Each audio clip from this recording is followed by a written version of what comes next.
Hello, my fellow inner children. I am Dawn, and this is Inner Child Creates, where we test the theory that freeing your inner child also frees your creativity. So if you're new to this channel, I listen to my inner child, who we have so often lost touch with, and I let her lead me on an adventure and see what creative endeavors follow. But lately, my inner child has been trying to get me killed. We all know that there are few things more captivating to a child than a good ghost story, and my inner child wants to hear one, but not the kind we can get from a book. No, she has decided to lead me into a house teeming with malevolent dead spirits. So here I go. Send help. Today, my inner child has brought me to Vicksburg, Mississippi, which you might be able to guess is a little town nestled along the Mississippi River. The reason my inner child wanted to come here is because it is a little town full of history, and my inner child is a little bit of a history buff. Not the boring kind that you get from a textbook, but the living, breathing kind that creates a really good ghost tale. And Vicksburg is definitely known for its ghosts. It's rich in history and is rather haunted. So, in inner child fashion, maybe, just maybe, one of these ghost stories will be the inspiration for a tall tale. So let's ease into this just a little bit with a backstory and some history before the creepy, before the downright macabre. Vicksburg is the site for hundreds, maybe even thousands of ghost stories. It was the site of the Siege of Vicksburg, one of the most decisive, brutal, and protracted battles of the American Civil War. Ulysses S. Grant had determined that Vicksburg was the key to the South, meaning if he could topple it, he could gain control of one of the most important parts of the Confederacy and access to the Mississippi River. What happened next was a 48-day siege of the city, from May 18th to July 4th of 1863. During that time, many of the citizens hid in caves, starving, cut off from food and supplies, while their homes were either destroyed or converted into hospitals for the dying and dead. From history, we know they lost. What they gained was thousands and thousands of ghosts. 32,000, in fact. But is that the only reason Vicksburg is so haunted? Maybe it goes back further to when Andrew Jackson enacted the Indian Removal Act of 1830, otherwise known as the Trail of Tears, named such as thousands of natives perished on the journey of forced migration. The routes crisscrossed the state of Mississippi, and historical records show that at least the Choctaw and Seminole, but probably also the Creek and Chickasaw peoples, were all forced through what had just been incorporated as Vicksburg only 5 years prior. And what about the fate of all the countless enslaved people? The stories we encounter today are of the members of Vicksburg's society, but who's to say it didn't start long before that? Just a few of the purportedly most haunted locations in Vicksburg include the courthouse, the Old Depot, the Vicksburg National Military Park, Christ Episcopal Church, the Nurses Station, Anchuka, the Duff Green Mansion, and McRaven. So behind me you will see the beautiful Bear House. It was built in the mid-1800s and now it's a bed and breakfast. It's where I'm going to be staying tonight. And I'm looking forward to it because you can see it's a truly lovely house.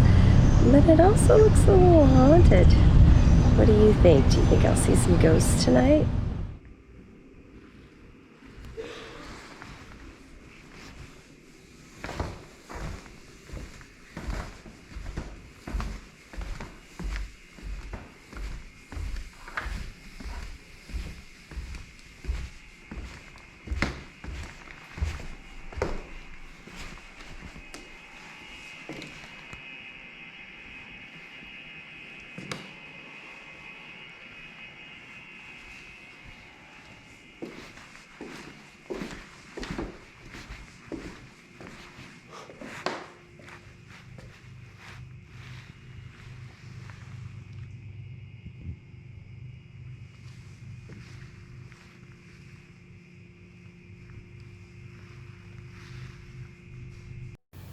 The Bear House was originally built by wealthy merchant brothers Abraham and Lazarus Bear in 1870. Lazarus's bride, Leona Bloom, purchased the property and created the design concept in the East Lake style, which, as it was a Yankee thing, was fairly uncommon for that area. The Bears incorporated their Jewish heritage, seen in this slightly disguised menorah in the glass carving of the window, and shins on every doorway. The wainscoting is comprised of individual handmade walnut, chestnut, and mahogany elements. While the entire home is exquisite, the flooring is probably the most unique detail, alternating between black walnut and American chestnut, thus irreplaceable since American chestnut is now functionally extinct.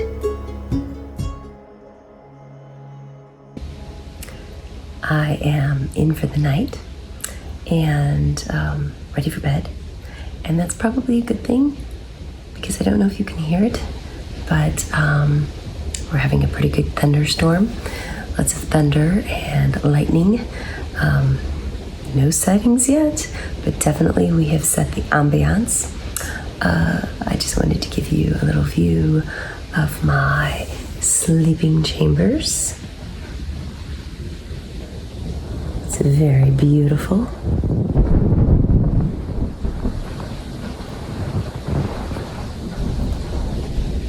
Very interesting. Now, I don't know the history of this house yet, and maybe that's a good thing. I'm not sure. Today, when I went to the Duff Green Mansion, the tour guide asked if anyone was staying in a particular room. This couple raised their hand. The lady said, yes, that's our room. And so the tour guide asked, are you checking out today, or do you have another night to sleep in there? The lady said, we've checked out this morning.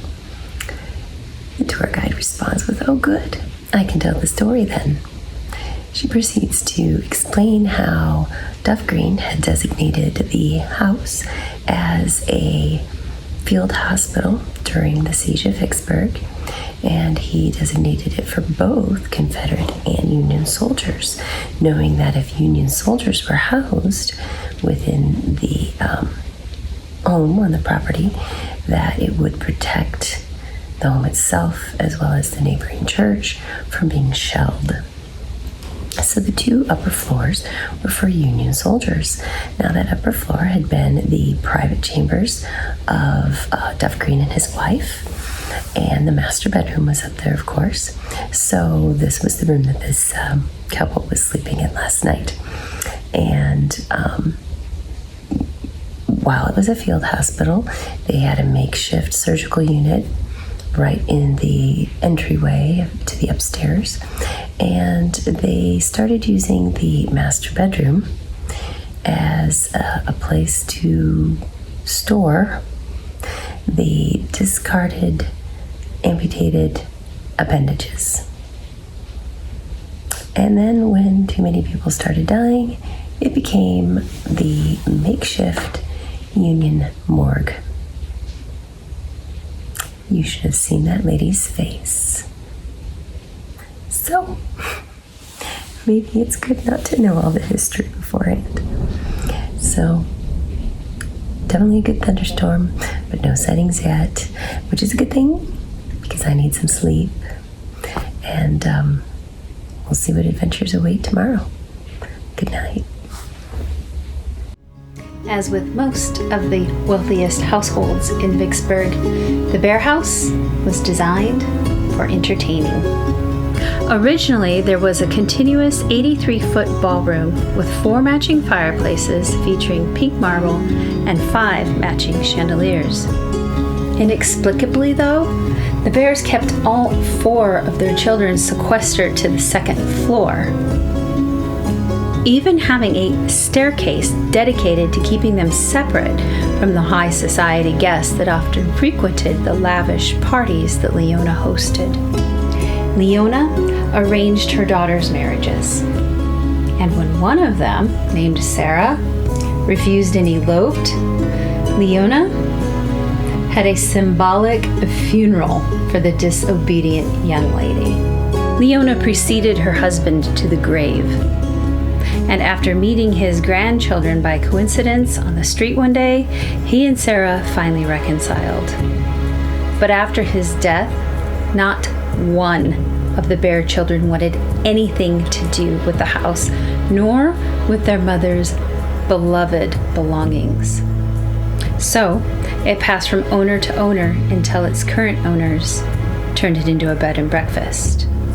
Some people still claim that Leona walks the striped floors of her beloved home, but others disagree. So, the only paranormal activity seems to be the slight pulse in these chandeliers here in the bathroom. Now, I don't know if you can see it in the video, but there's just a slight flicker.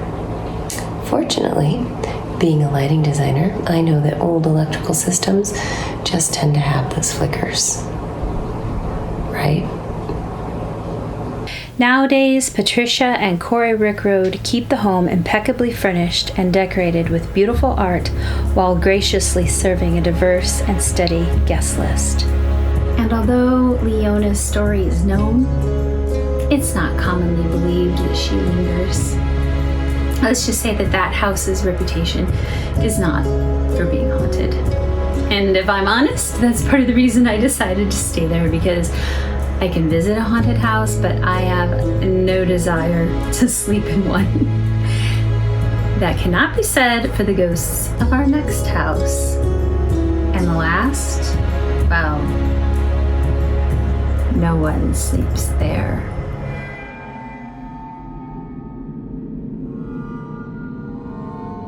That war room that I mentioned is at the Duff Green Mansion, and it is commonly reported to house a soldier who is seen holding his amputated leg.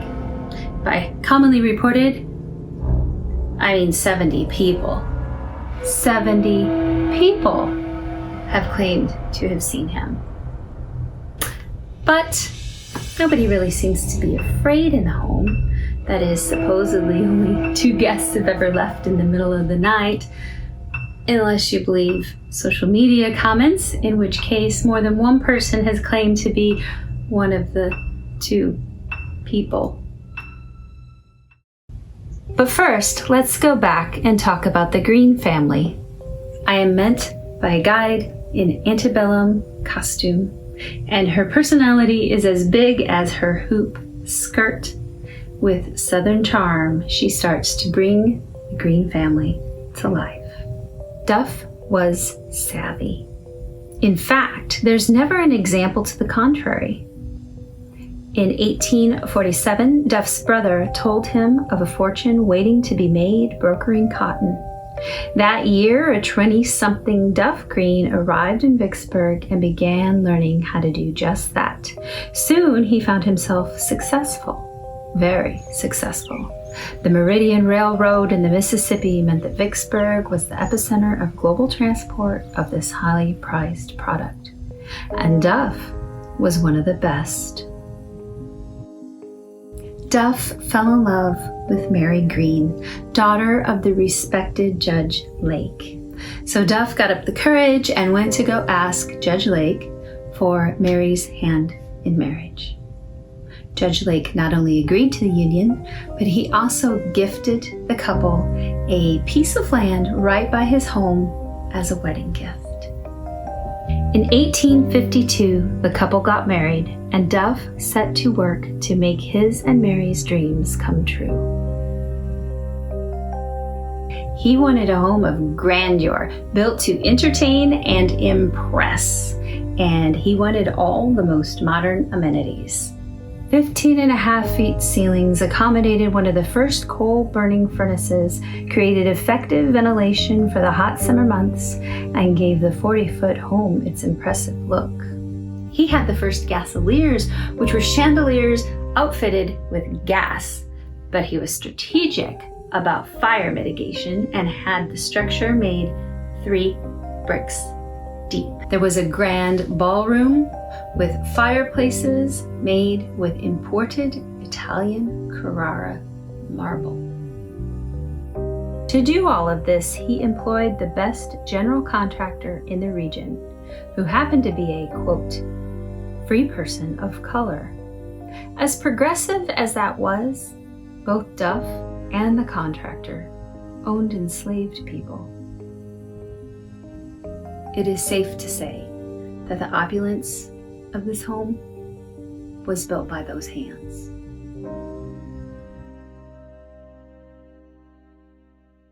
The first 7 years in the home were times of lavish entertainment, happiness, and wealth acquisition. The grand balls at the Duff Green Mansion were the envy of the entire state of Mississippi, and perhaps even beyond. Dinners with 6 to 14 courses were formal, plentiful, and often, always in the style of the English gentry, as that was the inspiration for Southern high culture. Everyone envied an invitation to the Green family events. Duff and Mary were ecstatic to learn that they were about to have their first child. Soon, Mary gave birth to a little girl, and they named her Annie, after Mary's mom, Annie Lake. Annie was a vibrant, healthy little girl who was loved by her parents and everyone that knew her. Annie was a daddy's girl who especially looked up to Duff. Each evening, when it was time for bed, he would hoist her up onto his shoulder and take her up the stairs for her bedtime story. The Green family had an idyllic life. Unfortunately, about the time that Annie would turn 5, the Greens' luck would turn, especially for Mary, and it would never really turn back. Judge Lake was now a congressman in the U.S. House of Representatives, but believing that the South was about to secede, decided to run for Mississippi Congress instead. He won his election, but not without a nasty dispute between him and his opponent.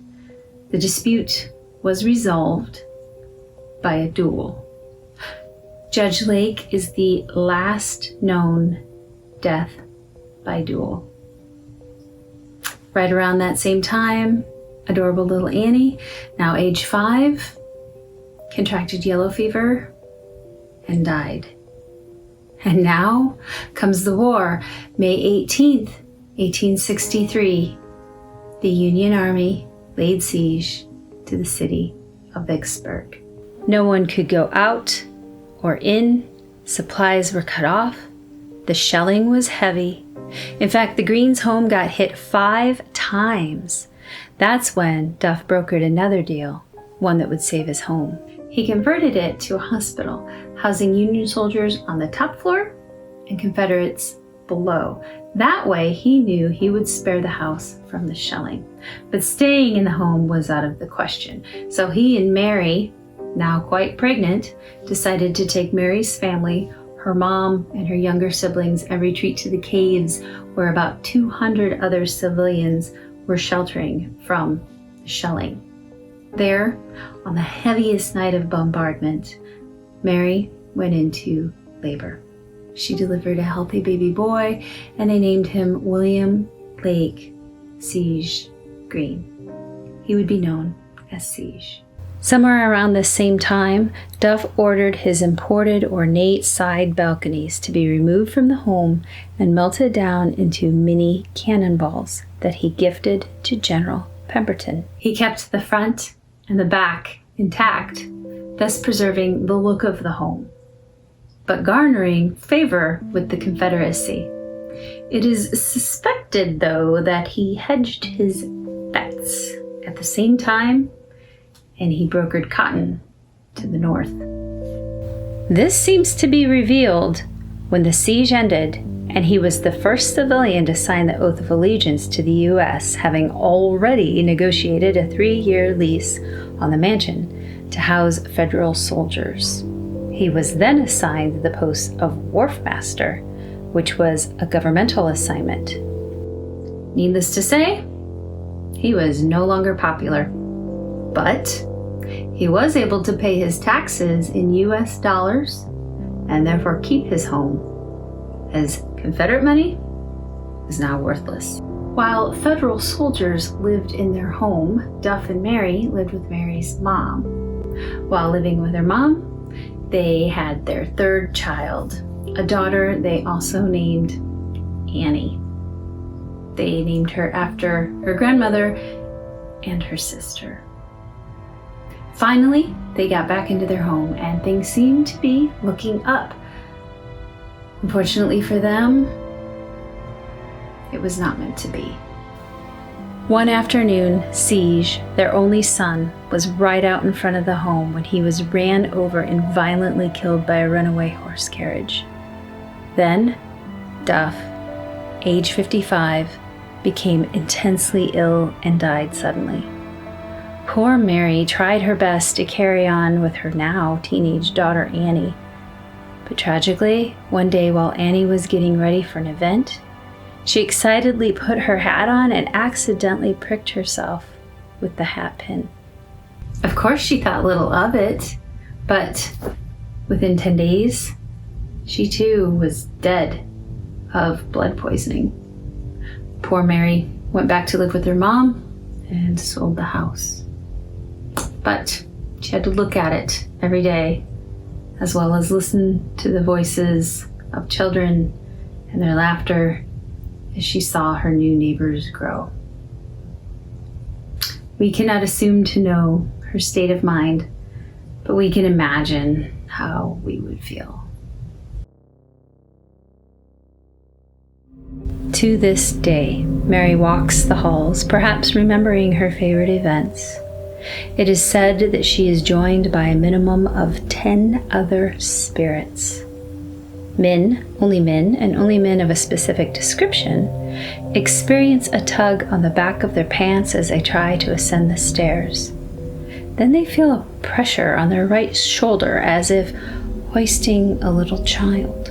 Could this be Annie looking for her dad to carry her up to hear her favorite bedtime story? Sometimes the echo of a ball bouncing down the same staircase is heard. Guests peek their head out of their room to see what little child is laughing, but they see none. Remember, little Annie was from a happier time, before the siege. During the siege, the blood ran so freely off of the amputation tables that it remains in the floorboards to this day. While the young soldier, holding his leg, is said to just stare blankly ahead, we have to wonder how many screams these walls held.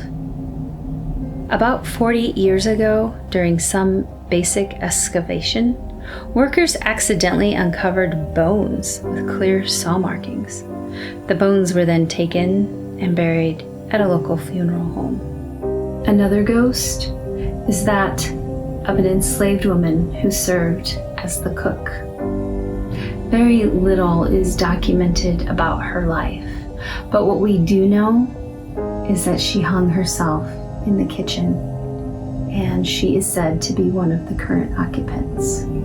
And what about Mary? A former owner swore that he saw her plain as day floating in the doorway dressed in a green, formal antebellum gown. A former breakfast cook shared her experience that as she was cooking one morning, she felt someone take a hold of her shoulders from behind as if to give a little massage. She spun around expecting to see one of her coworkers, but there was no one. Later that day, she saw Mary wearing a formal green antebellum gown. She said that Mary was blonde and beautiful. Keep in mind, there are no known documented photos of Duff or Mary Green. as it has for the last 200 years, the train still makes its nightly trek along the southern edge of the McRaven property, howling an occasional metal-on-metal, blood-chilling wail.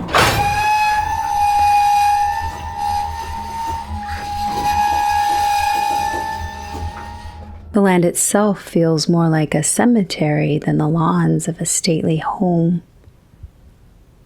Mississippi has a humid climate, and the ground can become waterlogged during particularly wet seasons. And here, when it does, it's not uncommon for a bone or two to start rising up from the muck. Unlike at the Duff Green Mansion, where the few bones that were found were taken and buried at a cemetery, here it is advised that you just respectfully shove it back down, because prying beneath the surface could get you a whole lot more than you bargained for.